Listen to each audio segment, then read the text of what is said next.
It's Lee Truman. If you want to know how this famous London landmark can help you learn English grammar, stay tuned. Stop! Grammar time! Grammar time! Grammar time! Stop! Grammar time! So welcome guys, I'm here in London on the Millennium Bridge, which was built in the year 2000. Now, how does this bridge help you learn English grammar? I'm going to explain that right now. Today we're looking at the present perfect, and we're going to look at the basics, the things that you need to know to use the present perfect correctly, because it causes a lot of people problems.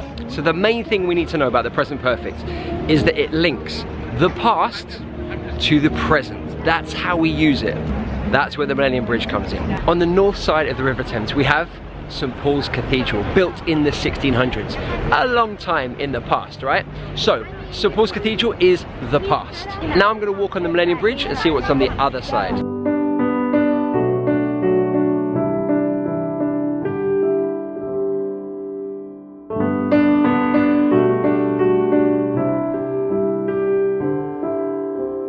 I'm now on the south side of the River Thames and right by Tate Modern. As the name suggests, Tate Modern is a modern art gallery, opened in the year 2000. So to me, it represents what's happening in London right now.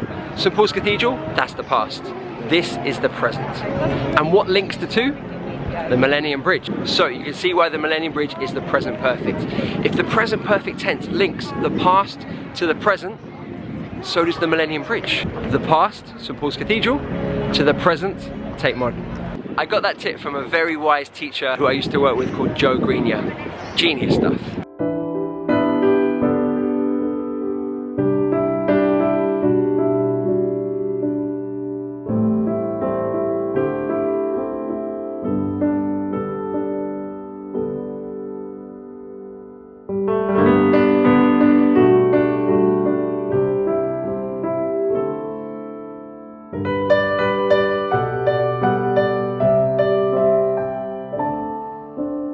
Now let's put the present perfect into some example sentences to show you that balance between the past and the present and how it links the two together. So how do we form the present perfect? Let's have a look. The structure of the present perfect: have or has plus the past participle. That's the third verb. So for example, eat, ate, eaten. Eaten is the one that we want. Or sing, sang, sung. Sung is the verb that we want, so the past participle. In the negative, we use have or has, and then not, and then the past participle. Often we contract the negative, so it's haven't or hasn't. You can also use never, so I have never been to Italy, or she has never gone to Sweden, for example. So the negative can be formed in two different ways. Question forms, we put the auxiliary at the beginning, so it's have, then the subject, and then the past participle. So have you ever been to China? Have you ever been to China? That's how we form the question. The answer to the question would be yes, I have, or no, I haven't. Yes, I have, or no, I haven't.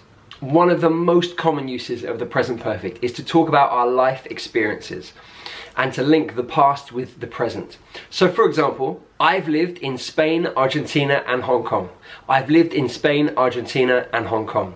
I'm using the present perfect there. I have lived, okay? I have lived. And those situations all happened in the past. They are part of my life experience, and possibly I might go on to live in other countries. So they are past experiences that are still true now. It's still true now that I've had these experiences. The time period we're looking at here, my whole life, my entire life. One thing that's important to know about the present perfect is we usually don't say the time. We don't mention when something happened. The experience could have happened at any time. So in that sentence, I've lived in Spain, Argentina, and Hong Kong. I don't tell you when.